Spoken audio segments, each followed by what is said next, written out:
Atom होता क्या है और इसके बारे में कितनी सारी थियरीज सामने आई हैं हम लोगों के। लेकिन इससे पहले कि मैं क्लास स्टार्ट करूं, आप लोग मेक श्योर कर लीजिए कि आपने इस यूट्यूब चैनल को सब्सक्राइब कर लिया है, और अगर सब्सक्राइब नहीं कर रहा है तो बेटा कर लो, क्योंकि लेटेस्ट वीडियो आपको मिलती रहेंगी। हर एक चैप्टर आपको यहाँ मिलेगा विद हैंड रिटन नोट्स। तो हैंड, सबसे अच्छी बात तो यह है कि आपको पूरा लिखने की भी जरूरत नहीं है, आपको हैंड रिटन नोट्स मिल जा रहा है। डिस्क्रिप्शन बॉक्स में आपको हैंड रिटन नोट्स का लिंक मिल जाएगा, आप वहां से पूरी केमिस्ट्री का जो चैप्टर आप चाहो उस चैप्टर को आप डाउनलोड कर सकते हो, पढ़ सकते हो। और कभी भी कोई भी क्वेश्चन हो, किसी भी टाइप का कोई प्रॉब्लम हो, आपको कमेंट बॉक्स में कमेंट नहीं करना चाह रहे हैं तो कोई बात नहीं, आप सीधे मुझे व्हाट्सएप कीजिए, फोटो क्लिक कीजिए, व्हाट्सएप कीजिए और पूछिए कि सर इसका आंसर कैसे आएगा, मैं सीधा आंसर दूंगा आपको। ठीक है, ये सब करने की पूरी तरीके से आजादी है। जो आपको अच्छा लगे आप वो कीजिए, जो आपको क्वेश्चन ना आए वो तुरंत आप व्हाट्सएप कर सकते हैं। ठीक है, चलिए स्टार्ट करते हैं। सबसे पहले स्टार्ट करेंगे हम एक छोटे से ब्लॉक से। ये आपको एक छोटा सा ब्लॉक दिखा, मैंने अभी भी आपको बताया वो सारी चीजें जो स्पेस ऑक्युपाई करेंगी वो मैटर होगी। तो ये ब्लॉक भी क्या है, स्पेस ऑक्युपाई कर रहा है तो मैटर होगी। क्या ये ब्लॉक ऐसे ही है? ये मेरे और आपकी नजरिए से ये ब्लॉक ऐसे दिख रहा है, आपको इसकी कुछ लेंथ, ब्रेथ और हाइट दिख रही होगी, और साथ ही साथ इसका कुछ वेट दिख रहा होगा। मैं यहाँ पे 5 kg की बात करूँ तो इसका वेट 5 kg है, लेंथ, ब्रेथ और हाइट को 5 मान लिया, एक क्यूब बन गया। तो ये जो आपको एक क्यूब दिख रहा है, क्या सच में ये ऐसे है? और इसका क्यूब का शेप ऐसे ही क्यों? हमारे नजरिए से ये ऐसे दिख रहा होगा, आपके नजरिए से ये ऐसे दिख रहा होगा, लेकिन हमारे और आपके अलग हट के हम साइंस के नजरिए से इसको देखें तो साइंस के नजरिए से ये कुछ इस तरीके से दिखेगा। साइंस ये कहती है कि ये छोटे छोटे पार्टिकल का अरेंजमेंट है। देखिए, ये छोटे छोटे पार्टिकल का अरेंजमेंट, ये जो छोटे छोटे पार्टिकल है, इन छोटे छोटे पार्टिकल का अरेंजमेंट ये मैटर कर रहा है। अगर इनका अरेंजमेंट चेंज कर दूं तो इनके अरेंजमेंट के चेंज होने से आप कहेंगे मैटर का भी शेप चेंज हो जाएगा। इस बात को सबसे पहले बताने वाले साइंटिस्ट थे डेमोक्रिटस। डेमोक्रिटस ने 460 BC के आसपास ये सारी बातें बताई थी। बट मैं आपको ये भी बता दूं कि डेमोक्रिटस से पहले एक हमारे पास महर्षि कनक थे। महर्षि कनक ने इस बात को बताया।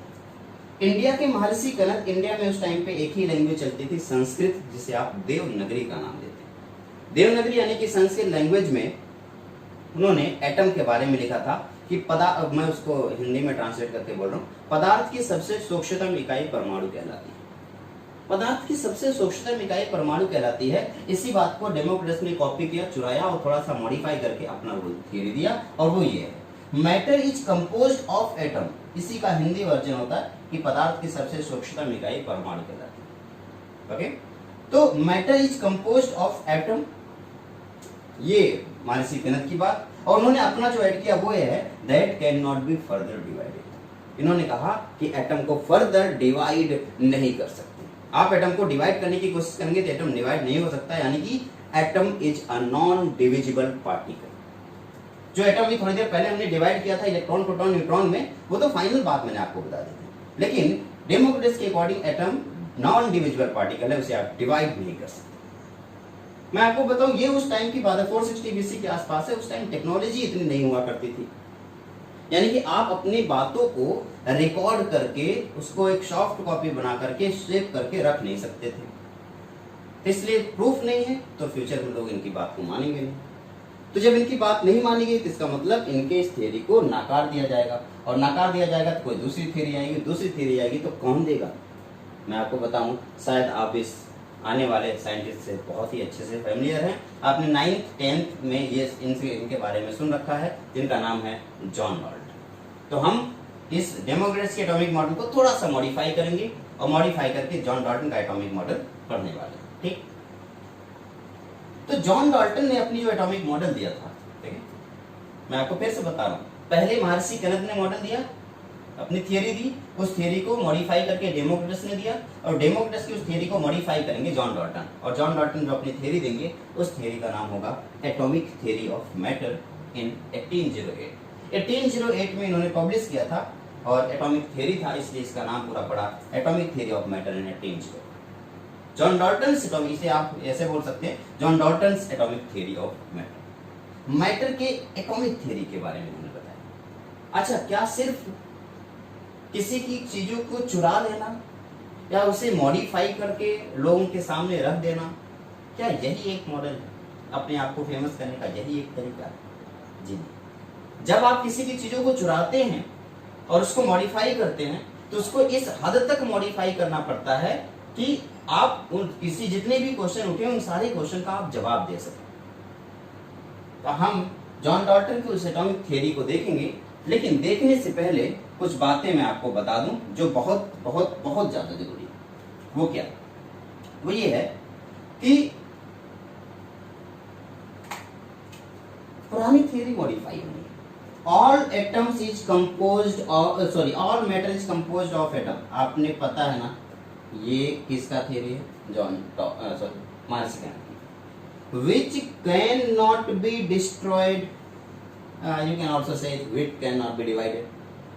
अगर ये डिस्ट्रॉय नहीं किया जा सकता तो क्या इससे बनाया जा सकता है? नहीं।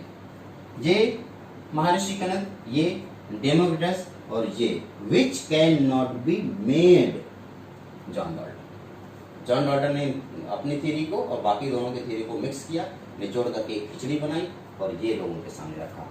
All matter is composed of atoms which cannot be made or destroyed। जितने भी मैटर हैं सारे मैटर एटम से मिलकर बने हैं और उस एटम को आपको ना तो बना सकते ना ही डिस्ट्रॉय कर सकते। ये थी जॉन डॉल्टन की एटॉमिक। फिर क्वेश्चन आएगा आपके दिमाग में, क्या इतनी सी बात बता देना, क्या इतनी सी बात बता देना किसी की थ्योरी को पब्लिश कराया जा सकता है? क्या लोग क्वेश्चन नहीं उठाए होंगे? ये तो पुरानी बातें हैं, क्वेश्चन उठे हैं। इसीलिए तो जॉन डॉल्टन ने अपनी इस थियरी में बहुत सारे पोस्टुलेट डाले। ये उनका पहला पोस्टुलेट था। दूसरे पोस्टुलेट को पढ़ने से पहले आपको ये कॉपर की स्ट्रिप देखनी होगी। इस कॉपर की स्ट्रिप को, कॉपर की प्लेट को जब आप देखेंगे तो आपको एकदम मस्त स्मूथ प्लेट दिख रहा है। ये देखो कितना स्मूथ, मस्त। लेकिन इस मस्त स्मूथ प्लेट में क्या जैसा ये दिख रहा वैसा ही है? क्या जैसा आप इसे देख रहे हैं, जैसा मैं इसे देख रहा हूँ, क्या सारी साइंस, सभी पूरी दुनिया इसको ऐसे ही देख रही होगी? क्या साइंस भी इसको ऐसे ही देख रही होगी? तो मैं आपको कहूंगा जी नहीं, बिल्कुल भी नहीं। साइंस इसको कुछ अलग नजरिए से देखती है, कुछ इस तरीके से। देखिए साइंस इसको कुछ इस तरीके से देखती है। आप कहेंगे सर ये जितने भी पार्टिकल्स आपको दिख रहे हैं, आप जरा ध्यान से देखिए, हर एक पार्टिकल को ध्यान से देखिए। पार्टिकल के बीच में कुछ गैप है, इन गैप को हम वाइड नाम देते हैं। ये जो गैप दिख रहा है ये है आपका वाइड। हालांकि इस वाइड के बारे में आपको 12th स्टैंडर्ड में जब स्टेट्स ऑफ मैटर पढ़ाया जाएगा, उसमें सॉलिड स्टेट पढ़ाया जाएगा, तो सॉलिड स्टेट में आपको बताया जाएगा कि किसी भी एक बड़ा सा स्ट्रक्चर है तो उस स्ट्रक्चर में दो एटम के बीच का जो गैप होता है, एयर गैप होता है, उसे वाइड का नाम देते हैं। ये है आपका वाइड। यानी कि जब एटम मिले होंगे और कोई बड़ा सा मैटर बना रहा होगा तो बीच में गैप तो जरूर होगा, उस गैप को आपने वाइड नाम दिया। चलिए आइए वापस से बैक करते हैं, इसे जूम आउट कर लेते हैं। ठीक है, जूम आउट करने के बाद मैं आपको एक बार फिर से जो बात बता रहा हूं जरा इसको ध्यान दें। इस एटम को सब ध्यान से देखिए। आप इन एटम को जब आप ध्यान से देखेंगे तब आपके दिमाग में एक बात आएगी। कौन सी बात है? जरा देख लो बेटा। आप कहेंगे सर जितने भी एटम हैं सारे एटम एक जैसे हैं, सबका कलर सेम है, सबका साइज सेम है, कलर सेम है, साइज सेम है, सबका वेट भी सेम है, सबके सब एक दूसरे के आइडेंटिकल, शेप सेम है, साइज सेम है, कलर सेम है, सब सेम है। तो जिसका शेप, साइज और कलर सेम होता है उसको आइडेंटिकल बोलते हैं। दैट मींस कॉपर के जितने भी एटम है सब कैसे? आइडेंटिकल। उन्होंने अपना नेक्स्ट पोस्टुलेट कुछ ऐसे ही लिखा। उन्होंने कहा all atoms of the same element are identical. एक ही एलिमेंट के जितने भी एटम होंगे, हजारों एटम हो, सब कैसे होंगे? आइडेंटिकल होंगे। वो अलग अलग नहीं हो सकते, वो आइडेंटिकल होंगे। अरेंजमेंट कैसा भी हो सकता है बट पार्टिकल आइडेंटिकल। अरेंजमेंट आप जैसे बन गए वैसे, अरेंजमेंट से तो शेप बनता है। अरेंजमेंट अलग तरीके का होगा, शेप अलग हो जाएगा। अरेंजमेंट अलग होगा, शेप अलग हो जाएगा। ठीक है, अभी हमने क्यूबिकल का एग्जांपल लिया तो इसका अरेंजमेंट कुछ इस तरीके का होगा, वो क्यूबिकल बना है, लेकिन सब आइडेंटिकल। फिर आपके दिमाग में क्वेश्चन, सर क्या अलग अलग एलिमेंट ले लें तो उनके साथ भी ऐसा होगा? अच्छा यार ये क्वेश्चन चेक करना पड़ेगा। आइए चेक कर लेते हैं। मैं क्या करता हूँ, इधर देखो, मैंने एक सोडियम ले लिया। अब मैंने सोडियम ले लिया है, इधर कॉपर ले लिया। कॉपर के सारे एटम कैसे हैं? आइडेंटिकल। सोडियम के सारे एटम कैसे हैं? Identical. Sodium identical, copper identical. लेकिन क्या सोडियम कॉपर एक जैसे? नहीं।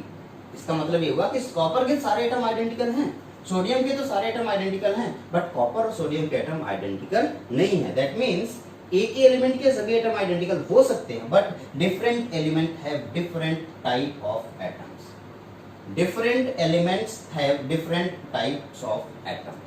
अलग अलग एलिमेंट के जो एटम होंगे वो डिफरेंट डिफरेंट टाइप्स होंगे, जैसा कि आपको यहाँ पे सामने दिख रहा है। तो एक ही एलिमेंट के सारे एटम एक जैसे होंगे, आइडेंटिकल होंगे, लेकिन डिफरेंट डिफरेंट एलिमेंट के एटम डिफरेंट डिफरेंट होंगे। ये उनका सेकंड पोस्टुलेट। एक्चुअली मैं इसे थर्ड पोस्टुलेट बोलूंगा, क्योंकि पहला पोस्टुलेट जो थियरी ही थी, तो 3 पोस्टुलेट अभी तक हो गए। इसके बाद एक क्वेश्चन और आता है सामने। क्वेश्चन ये सामने आता है कि अगर आप केमिस्ट्री में ये मॉडल दे रहे हैं, एटम का मॉडल दे रहे हैं, तो आपको रिएक्शन के बारे में भी बताना पड़ेगा। तो जॉन डाल्टन ने अपने इस थियरी में रिएक्शन के बारे में भी कुछ बातें लिखी, लेकिन उससे बताने से पहले मैं आपको ये बताना चाहूंगा कि क्या आपको रिएक्शन की डेफिनेशन पता है? पुरानी डेफिनेशन क्या आपको रिएक्शन की पता है? और अगर हाँ पता है तो आप नई डिफिनेशन को अच्छे से समझ पाएंगे, और नहीं पता है तो मैं बता रहा हूँ। आपने कहा था 9th और 10th में आपने पढ़ा होगा कि जब भी पुराने बॉन्ड टूटते हैं और नया बॉन्ड बनता है, ये process breaking of old bond and formation of new bond, this process is known as chemical reaction. आपने कहा पुराने बॉन्ड का टूटना, नया बॉन्ड का बनना, यही तो केमिकल रिएक्शन है। लेकिन इसमें कहीं एटम है? कहीं आपने एटम का इस्तेमाल किया है, एटम का यूज किया? नहीं। जॉन डाल्टन ने एटम का यूज करके उन्होंने अपने केमिकल रिएक्शन को डिफाइन किया। आइए देखते हैं कैसे। तो उसके लिए आपको एटम देखना पड़ेगा। देखो यहाँ पे कॉपर का एटम है, ये कॉपर का एक अकेला एटम है, एक और एटम आ गया, तो ऑक्सीजन की एक मॉलिक्यूल आया और इससे आप कॉपर ऑक्साइड कुछ इस तरीके से चीजें बन गई। आप देख पा रहे हैं, फिर से देखें एक बार। ऑक्सीजन का ये एटम दूसरा ऑक्सीजन के एटम से मिलता है, ऑक्सीजन का मॉलिक्यूल बनाया, इससे कुछ प्रोडक्ट बना और ये हुआ। आइए इसको थोड़ा डिटेल में एक्सप्लेन करूं। मैं आपसे बस ये कह रहा हूँ, जरा इसको देखिए और मुझे बताइए क्या है। What is this? आप कहेंगे sir this is atom, this is atom. अच्छा, what is this? This is also an atom. आप कहेंगे सर क्या कर रहे हो, क्या कर रहे हो? मैंने कहा जो कर रहा हूँ करते रहो, सुनते रहो। अच्छा ये क्या है भाई, ये क्या है? आप कहेंगे सर मॉलिक्यूल।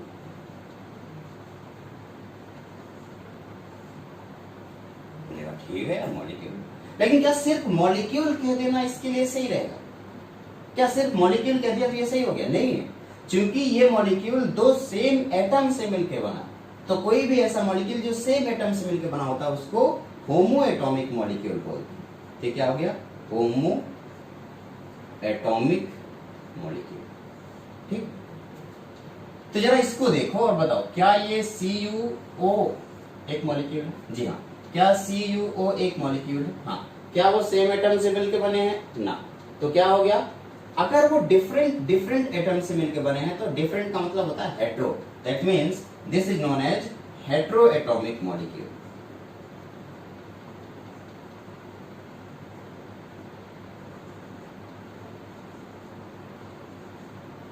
ये क्या हो गया? Hetero atomic molecule. ये क्या है? Homo atomic molecule. ये एटम है, ये होमो एटॉमिक मॉलिक्यूल, ये हेट्रो एटॉमिक मॉलिक्यूल। इसी हेट्रो एटॉमिक मॉलिक्यूल को एक नाम दिया गया है और वो है compound.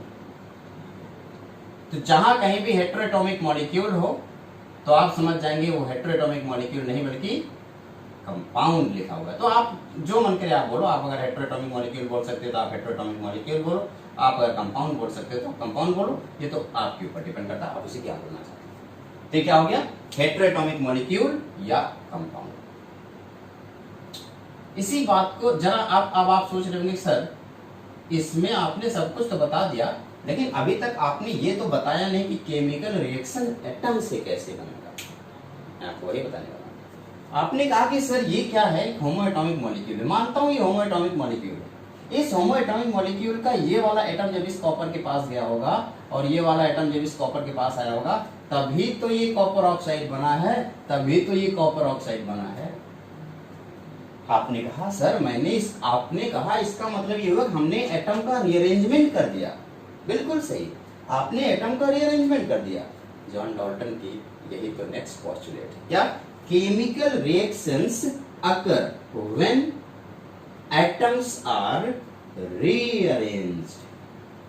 Chemical reactions occur when atoms are rearranged. जब एटम rearranged होंगे तो केमिकल रिएक्शन होगा। कितनी सिंपल सी बात है। एटम के rearrangement से केमिकल रिएक्शन होगा, तो सिंपल बात है, इसमें क्या सोचना। आपने कहा एटम rearrange कर दिया तो केमिकल रिएक्शन होगा, लेकिन क्या सिर्फ इतनी सी बात, क्या और कुछ नहीं बताया डाल्टन ने? जी नहीं बताया, थोड़ी सी और बात बताई उन्होंने, जरा ये बात बताई उन्होंने, ये बताया, क्या बताया उन्होंने? कहा कंपाउंड्स, जरा कंपाउंड्स बताइए, वो कब बनेंगे? जब कॉन्स्टिट्यूएंट एलिमेंट के एटम्स आपस में मिलेंगे। ये कॉन्स्टिट्यूएंट एलिमेंट के एटम जब आपस में मिलेंगे तो कंपाउंड बनेगा। या मैं ये कह सकता हूं कि आप ऐसे इसे थोड़ा सा अपने शब्दों में लिख सकते हैं। क्या लिखेंगे आप ऐसा कह सकते हैं कि जब एटम्स रीअरेंज हुए तो केमिकल रिएक्शन हुआ, और इस केमिकल रिएक्शन के दौरान जो प्रोडक्ट बना वो प्रोडक्ट क्या हो गया? मॉलिक्यूल। तो केमिकल रिएक्शन के दौरान जो प्रोडक्ट बना होगा वो प्रोडक्ट क्या है? मॉलिक्यूल है। मेरे ख्याल से अब ये बात आपके समझ में आ गई, जरा इसको नोट करें, ये उनका नेक्स्ट पोस्टुलेट।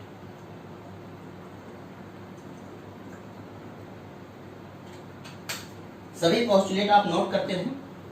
मैंने अभी तक कितने पोस्टुलेट बता दिए, मैं आपको फिर से बता रहा हूं। सबसे पहला पोस्टुलेट क्या बताया उन्होंने कि matter is composed of atoms which can not be made और डिस्ट्रॉयड। ये फर्स्ट पोस्टुलेट था। Second postulate, each same element have identical atoms. Third postulate, different elements have different types of atoms. Next postulate, अगला जो उनका postulate था वो था rearrangement atoms is known as chemical reaction. Next postulate है compounds are formed from atoms of the constant particles. इतने postulate आप लोगों ने पढ़ लिए, लेकिन मैं आपको एक और बात बताऊं, दो पोस्टुलेट और थे जो मैंने आपसे छुपा रखे। वो दो पोस्टुलेट कौन कौन से थे? वो दो पोस्टुलेट थे, आपने 9th स्टैंडर्ड में पढ़ रखा होगा, 10th में पढ़ रखा होगा। वो ये कि एटम स्फेरिकल होते हैं, जैसा कि आपको देखने का भी मौका मिल रहा है। एटम स्फेरिकल होते हैं, एटम्स आर स्फेरिकल। एंड दूसरा, एटम न्यूट्रल होते हैं, उसके ऊपर कोई भी चार्ज नहीं होता, वो न्यूट्रल होता है। तो एटम स्फेरिकल होता है और वो न्यूट्रल होता है। ये दो पोस्टुलेट और हैं जो कि आपको पहले से पता है, इसलिए मैंने इसमें इंक्लूड नहीं किया। टोटल 7 पोस्टुलेट हो गए। अच्छा, इन सारी चीजों के बाद क्या ये जो भी पोस्टुलेट उन्होंने बताया, क्या इससे एटॉमिक थ्योरी को वर्ल्ड वाइज एक्सेप्ट किया गया होगा? क्या ये वर्ल्ड वाइज पब्लिश हो गया और इसको एक्सेप्ट कर लिया गया इतनी छोटी सी बात के लिए? तो मैं आपको बताऊं, जी नहीं, बिल्कुल नहीं। सिर्फ इतनी सी बात के लिए इसे थोड़ी वर्ल्ड वाइज एक्सेप्ट किया जाएगा। अब जब भी कभी कोई थ्योरी बनाई जाती है तो उस थ्योरी को पहले लोगों के सामने, अपने जितने भी साइंटिस्ट का ग्रुप होता है उनके सामने रखा जाता है। उसके बाद वो क्वेश्चन पूछते हैं, उन क्वेश्चन को अगर सही जवाब मिल जाता है तो वो इस थ्योरी को पब्लिश कर देते हैं। जॉन डाल्टन के इस एटॉमिक थियरी, जब इन्होंने ये एटॉमिक थियरी पब्लिश कराने की बात की, तो उस टाइम पे आपको मैं आपको एक बात बता दूं, कोई भी एटॉमिक थियरी तभी पब्लिश हो सकती है जब वो केमिस्ट्री के 3 बेसिक लॉ को फॉलो करे। 3 बेसिक लॉ जिसको फॉलो करने के बाद ही कोई भी थियरी पब्लिश कर, एटॉमिक थियरी पब्लिश कराई जा सकती है केमिस्ट्री। तो वो कौन कौन से 3 बेसिक लॉ है और क्या उसको जॉन डाल्टन की एटॉमिक थियरी ने फॉलो किया, क्या सक्सेसफुली एक्सप्लेन किया? आइए देखते हैं। जी बिल्कुल सही, आप सोच चुके होंगे कि आप तो जॉन डाल्टन का नाम जानते ही हैं, इसका मतलब उन्होंने बिल्कुल तीनों थियरी को एक्सप्लेन किया होगा। कौन कौन से 3 थियरी, कौन कौन से लॉ है? Law of conservation of mass, John Dalton की एटॉमिक थियरी ने law of conservation of mass को सक्सेसफुली एक्सप्लेन किया। Law of multiple proportion and law of constant composition, ये 3 बेसिक थियरी है केमिस्ट्री के, 3 बेसिक थियरी और 3 basic law जिसको explain किए बगैर कोई भी atomic theory worldwide accept नहीं की जा सकती। जॉन डाल्टन की इस एटॉमिक थियरी को वर्ल्ड वाइज एक्सेप्ट किया गया, क्यों? क्योंकि उसने इन तीनों लॉज को प्रॉपर सक्सेसफुली एक्सप्लेन किया। आपके दिमाग में आ रहा होगा सर ये 3 लॉ है क्या? Law of conservation of mass है क्या, बोलता क्या, लॉ के अकॉर्डिंग मिलता क्या मुझे? या लॉ ऑफ मल्टीपल प्रोपोर्शन ये क्या है? लॉ ऑफ कांस्टेंट कंपोजिशन है क्या? ये आप बता दीजिए मुझे। मैं कहूंगा अभी बस आपको ये देखना है, ये 3 लॉ है जिसको डाल्टन की एटॉमिक थ्योरी ने सक्सेसफुली एक्सप्लेन करके अपने आप को वर्ल्ड वाइज पब्लिश कराया था। ये हैं क्या, इसके लिए हम इसके पहले वाले चैप्टर में जाएंगे, वहां पे डिटेल में इन लॉज के बारे में बात करेंगे। ओके ठीक है, नेक्स्ट आगे बढ़ते हैं। अब यहां तक तो हम लोगों ने चीजों को देख लिया। अब इसके बाद एक छोटा सा क्वेश्चन लोगों के सामने आता है, वो ये कि क्या डाल्टन की एटॉमिक थ्योरी पूरी तरीके से सही थी? और अगर डाल्टन की एटॉमिक थ्योरी पूरी तरीके से सही थी तो साइंस एंड टेक्नोलॉजी का डेवलपमेंट क्यों नहीं हुआ? आखिर साइंस और टेक्नोलॉजी डेवलप होते होते रुक क्यों गई? 1808 में जॉन डाल्टन ने अपनी एटॉमिक थ्योरी दी थी, तो साइंस एंड टेक्नोलॉजी वहीं से डेवलप होने शुरू हो जानी चाहिए थी। लेकिन अगर हम पिछले 50 सालों में देखें तो हमारी साइंस और टेक्नोलॉजी का डेवलपमेंट जिस हिसाब से हुआ है वो पिछले 200 सालों में नहीं हुआ। अब ये सोच लो कि क्यों ऐसा हुआ होगा। इसका मतलब कहीं ना कहीं कोई ना कोई तो कमी रह गई होगी। इन कमियों को दूर करने के लिए हमें कुछ लोगों से मिलना होगा, उनसे बातें करनी होंगी और देखना होगा कि आखिर क्या कमी रह गई थी जिससे हमारी टेक्नोलॉजी डेवलप नहीं हो पाई।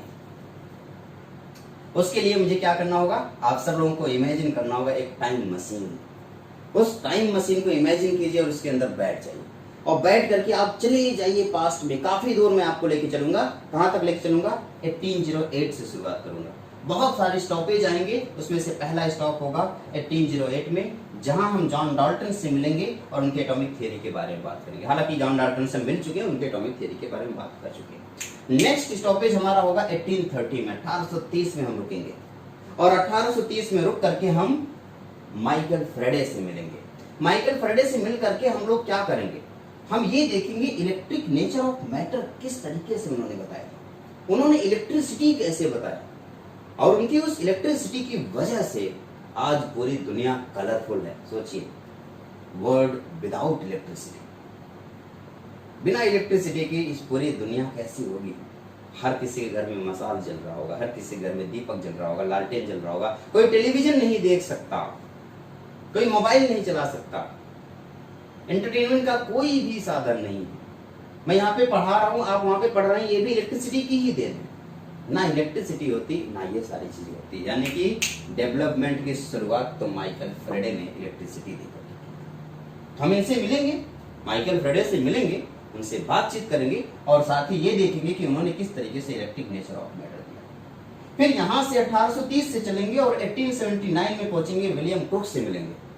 और William crook one of the brilliant scientist, और उनसे मिलने के बाद हम देखेंगे conduction of electricity through gases, gas में बिना वायर के एक जगह से दूसरी जगह चीजों को कैसे पहुंचाया जाए, ब्लूटूथ डिवाइस, शेयर इट का file transfer, data transfer, wifi. आज मैं यहाँ पढ़ा रहा हूँ, वहां घर पे आप पढ़ रहे हैं, ये सारी टेक्नोलॉजी, क्या वायर वहां तक थोड़ी बिछा रखा है आपने, ये सब वाईफाई की देन, ऑनलाइन इंटरनेट की देन। तो ये सारी इंटरनेट, मेन बात आती है इंटरनेट। बिना विलियम क्रूक नहीं होते तो शायद वो इन सारी चीजों के बारे में कोई सोच भी नहीं सकता। इनसे हम मिलेंगे, विलियम क्रूक से मिलेंगे और ये भी साथ में देखेंगे कि विलियम क्रूक को इंस्पायर किसने किया था। जिस बंदे ने इनको इंस्पायर किया था वो थे बेंजामिन फ्रैंकलिन। बेंजामिन फ्रैंकलिन की कौन सी गलती थी जिसकी वजह से हम conduction of electricity through gases William crook को, इसका क्रेडिट विलियम क्रूक को देते हैं। हमें इसका क्रेडिट बेंजामिन फ्रैंकलिन को देना चाहिए, लेकिन हम उनको नहीं देते बल्कि विलियम क्रूक को देते हैं। इससे उन्होंने कैथोड रेज की डिस्कवरी की,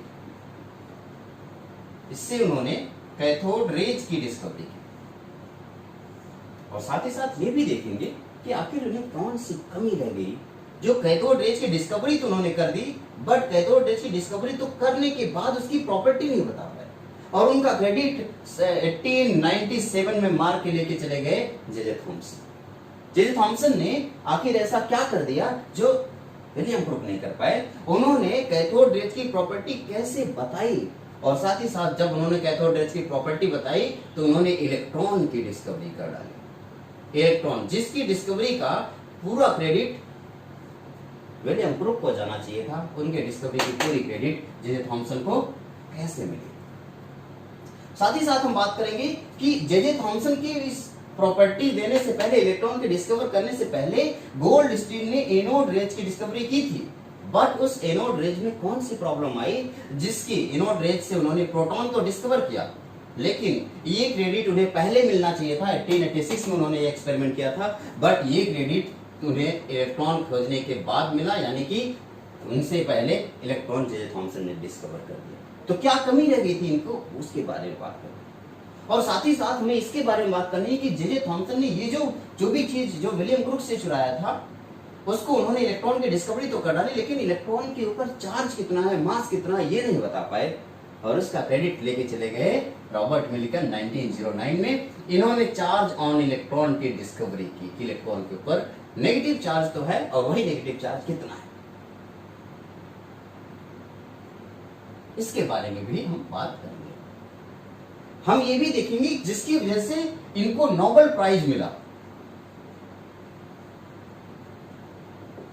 ये जो नोबेल प्राइज इन्हें मिला है, इस नोबेल प्राइज का एक्चुअल हकदार कौन था? विलियम क्रुक, जिन्होंने 1879 में, जब जिस टाइम टेक्नोलॉजी बहुत कम थी, उस टाइम पे ये डिस्कवरी की थी कैथोड रेज की या इलेक्ट्रॉन की।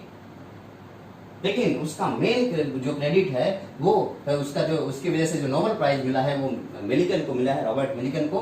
जे थॉमसन को भी नहीं मिल पाया। क्या कमी रह गई थी इन तीनों साइंटिस्टों में, और किसकी वजह से रॉबर्ट मिलिकन बाजी मार दिया गया। और एट लास्ट हम अपने इस टाइम मशीन को 1932 में लेके जाएंगे।